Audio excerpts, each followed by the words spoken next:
Canadian quarterback Nathan Rourke joins us. I want to talk about your NFL journey, and let's start with Jacksonville because there was a handful of teams there, but specifically the Jaguars. It seemed like they were really high on you, and to me at least, they tried to sneak you down on the practice roster, and that led to a whole bunch of different things. So what was your experience like in Jacksonville? Yeah, I mean, it was really positive. It was great to learn from Trevor and CJ Beathard and learn that system from Doug Peterson. And it was a very positive experience. Obviously, some growing pains having to be on the practice squad. That's a very not a lot of security in that kind of position.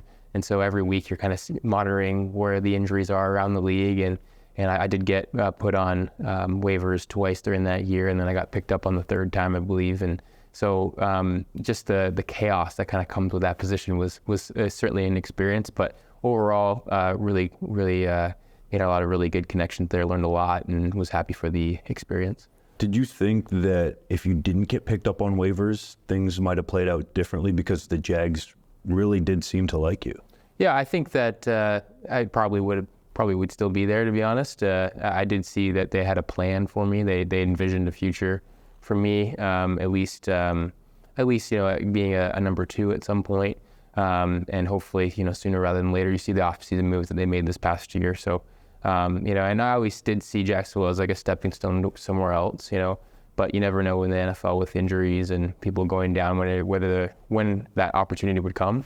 And obviously you have a better chance when you're a 2 than when you're a 3. So I did feel like they were working me in the right direction to be able to take over that role at some point, but obviously we'll never know. And things kind of went in a different direction. The Jags actually brought back E.J. Perry, who's a quarterback they released to bring you in, to your point. Can you take us through the play that you made in the preseason that got Patrick Mahomes and the attention of the entire NFL at Jerry Dome against the Dallas Cowboys? Yeah, it was a 3rd and long in the fringe or red zone area. We just kind of called a traditional zone beater with a hook over the middle and curl flats on either side. A little bit of a deeper one, so I had a little bit of a deeper drop to it because it was 3rd and 10, so because it was a deeper drop, I was kind of looking to where I needed to set up, and because I knew the routes downfield would need some time to develop, and in that there was one of our O-line got beat up front, and so there was a guy coming, and so I went to go boot away to the field, and had kind of just instincts kind of took over at that point, and the guy actually who got beat early on stuck with the play and was able to push another guy off me, and I kind of stumbled forward, and as I was kind of coming forward in the pocket, I saw our running back Quadre he was in the flat, and then he had wheeled up on scramble drill, which was a really heads up play by him, and kind of made some throws before in my career where there's been a guy around me or I've been falling down, and so it's kind of a similar thing where I saw the guy and he was around my waist. He wasn't really around my arm or anything like that, so I wasn't worried about the ball security, and threw it up and ended up catching it. So it was a cool play because I think it was a pretty close game at that point, and so it was good for it to mean something in the preseason game. So it was unbelievable, man. Went viral. You're, I think, kind of downplaying it because that's who you are, but that play was sick, man. I don't think I've seen too many NFL quarterbacks on the play to make that kind of a play. You get picked up by Bill Belichick when he was still with the New England Patriots. What was that experience like? Yeah, that was a whirlwind. It was when I got there the first day that I got to New England. If you even want to back up, just getting claimed off of waivers is a wild experience. Just knowing that you get a call from someone from another team, and you have to be on a flight that night and go somewhere else. Like it's a quick turnaround. When I met with Coach Belichick the first day, he said, "Hey, we're not having a good year. We got 3 games left, and do as best you can, and we'll see what happens." And I was like, "All right, well, I'm gonna put my head down and learn the system as best as possible, and we'll see what happens." And that's what I did. And my wife Emily was a huge help in that process because every night I'd come home after a really long day in an early morning, and we'd have very few pleasantries, and she'd help me study and give me the calls. At that point in that offense with Bill O'Brien, they were no wristbands, so I had to learn the offense. It was all new terminology to me, but then I had to learn how to say the plays by memorization, and so she would call the plays to me, and I'd repeat it back to her, and we'd do that, and then I'd go to bed, and I'd go up and I'd do it again, and we did that for 3 weeks, and then I got to the point where I was doing well enough in practice where Coach Belichick put me in as the 2, which, at the end of the day, when I went down to Jacksonville and signed that contract, came away from the CFL, I wanted to go down and that was my goal, was to be a 2 at the end of the year, and I did accomplish that, and not in the ways that the means of the way that I thought it would happen or the way I thought it would play out, but I did end up doing that and didn't end up getting in, but it was certainly just to be able to get to that point I felt like a huge accomplishment. Your first day in New England, you meet with possibly the greatest coach of all time. Mm-hmm. What were your feelings going into that meeting? Yeah, I mean, honestly, like a lot of emotions, a lot of thoughts. I mean, just very curious, honestly, just as a football fan, to kind of experience the whole thing and kind of see what type of person he is, but without the cameras there. And obviously, it was a very different mood in that building at that time with the way the season had went, and they had some struggles, and I was just happy to be a part of it and trying to soak in as much information as I could, because I knew that the future was kind of murky in terms of what was going to happen the next year, and I knew it was going to be a very quick 3 weeks, but long days, but quick sprints, and so I just tried to do the best I could and continue to try to get better as much as I could, and who knows what would happen. So I just tried to do my best and hopefully make a good impression. You were an exclusive rights free agent with the Patriots. They did that contract, retained you, mm-hmm. but then they go in the draft, select Drake May, 3rd overall, and then Joe Milton mm-hmm. in later rounds, and then you end up being put on waivers again, like you said, this wild process. Mm-hmm. Mm-hmm. And the New York Giants pick you up. Mm-hmm. Did you have a meeting with Brian Daboll that first day, or how did things start off with the G-Men? Yeah, that one was an interesting one, a very different situation than getting picked up mid-season, a little bit less of a whirlwind, but still a lot of information being thrown at you. Their reason for bringing me in was pretty simple.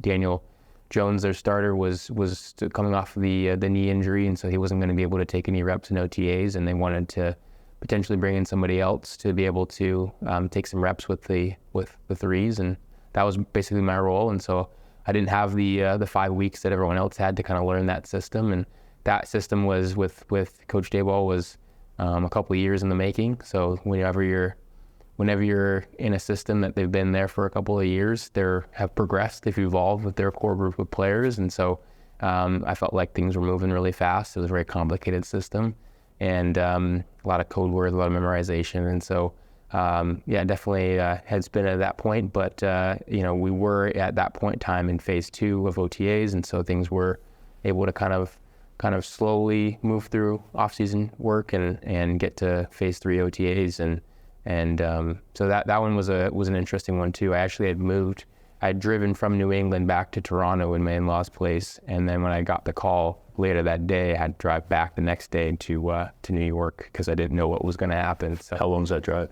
It was I believe it was 8 hours or maybe 6 hours from New England to Toronto, and then it was about 6 hours something like that to New York. Yeah, everyone thinks that players are just supposed to be robots, right? You get picked up here, go for them there, like it's no big deal, but this is what actually goes on behind the scenes. Yeah, absolutely. Speaking of moving again, you go on waivers, which to me, I'll say it was surprising because I thought you would at least get to a preseason game with the New York Giants, but the Atlanta Falcons pick you up.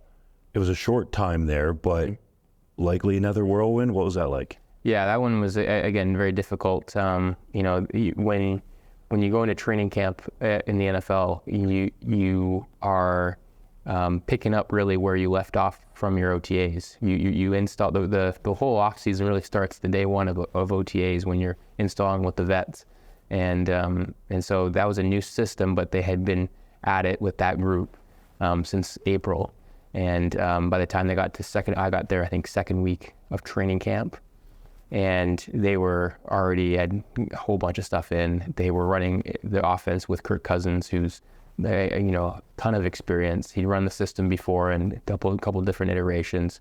So the verbiage again was a lot of verbiage, new system, new tree that I had been in. I hadn't been in that tree, which was a Sean McVay kind of tree, and things were moving very fast. And a bit of an interesting situation. I thought it was a good spot to be in. I knew that they were going to possibly make some moves at who their number 3 was going to be in that year. And so I was hopeful, but obviously didn't expect to be thrown in as early as I did. That was surprising. You get there for just, what was it, a handful of practices? 2 or 3? I was there in total 8 days. 8 days, and then all of a sudden you're playing the entire fourth quarter. Yeah. Was that scripted? Did you know you were going to go in? I was told at the beginning of the game or the day before in the walkthrough that I wasn't going to go. So the fact that That you weren't going to go? I wasn't going to go, yeah, correct. So What changed? I'm not sure. That's not a question I can answer. But I was doing everything I could to learn the system. But you kind of, when you've gone through as many changes as I had, you kind of forget just how how to do those simple things. Sometimes you're overthinking things, and the game comes at you a little bit quicker when you haven't. Because at that point, I hadn't got any practice reps either. They were a system that they only got the 1s and the 2s were the only people that got any reps, and so I had just been relying on mental reps for a while and got thrown in there and in a system that I didn't know and had to call the plays. Sometimes I didn't really know what the words meant, but I had to call it, and was doing my best out there, and would have loved an opportunity to be able to show the front office and the coaching staff that how well I could improve from week to week, but obviously that didn't happen. And it gave me the chance to be able to come back here, which I'm very happy with. That decision for the Falcons to waive you, did it come faster than you thought? Absolutely. Yeah. Were you hoping for more time to pick the system up and actually practice with those guys before you go into a game? Yeah, absolutely. I mean, I think that it was a surprise to all of us, and it wasn't. It wasn't expecting them to release the player that they had prior, who was there for, pick me up, and then release me and then pick that dude back up. Like, I felt for him a little bit like, why didn't they do that? But that's the nature of the league. That's the nature of the business. And, certainly first year front office and coaching staff trying to figure things out. And so that's what I kind of chalk it down to. Can you take us through your decision, because it seemed like it happened fast, to go back to the BC Lions? Were there other NFL options that you entertained? Was coming back to the BC Lions about actually playing football on the field? What all went into it? Yeah, at that point, the frustration had been building. Obviously, being in many different rooms, but essentially being in the same situation, right? I've been on 3 teams that this year that I was really like the lowest priority, and I felt like everything I could to get better and to try to improve, but I just wasn't in a situation where I could do that. I felt like I had the support or the belief from other people, and that's what you really need, I feel like. So it was in the back of my mind, obviously keeping tabs on the Lions and been watching their season, and knew that Vernon had an injury, and it was more of after the Falcons went down and we went out and claimed in the NFL. I just told my agent to maybe to schedule a call and see if they were open to it and start there. Because I think at the end of the day, it was important to me to be in a place where I was playing and developing, and I was really discouraged with the fact that I had given something up to be able to go and chase a dream that really wasn't coming the way that I thought it should. And there was opportunity. There's been opportunity here. The people in the organization do believe in me and have given me an opportunity to succeed. And again, those are all ingredients that I don't feel like I ever had in the NFL. So I think it came down to really just me missing the game and trying to go back to a situation where I could go and continue to play. Did you have calls from NFL teams, but you're just like, no, I don't want to be the lowest priority anymore? Yeah, well, when I got released from New York, I had to go and work out for Atlanta. And I just didn't want to have to go through that process anymore. So when we went unclaimed from Atlanta, at that point I said I don't want to go through that process anymore. Let's start looking and seeing what the Lions are doing and kind of go from there. The next question out there about you is, are you done with the NFL? Mardome has made a massive financial commitment to you, not only this season, but for 2 other seasons, made you by far the highest paid quarterback in the Canadian Football League. So are you CFL only, or are you seeing what this future might hold?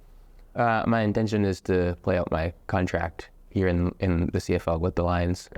Obviously, there's a lot of things that go into that. I hope to continue and be able to prove, my worth in terms of that contract. I've never been a guy about numbers, and I want to be able for it to show up in Grey Cups and be able to consistent playoff performances. And obviously, with time that I came in, in mid-season, that's always tricky. But I think that's the faith that they have placed in me, and I take tremendous pride and honor in that. And obviously, who knows? But at the end of the day, I understand this time what's on the other side of the fence. It's not always greener, and I'm extremely appreciative of this organization. I love playing for the Lions, and so my intention is to play out this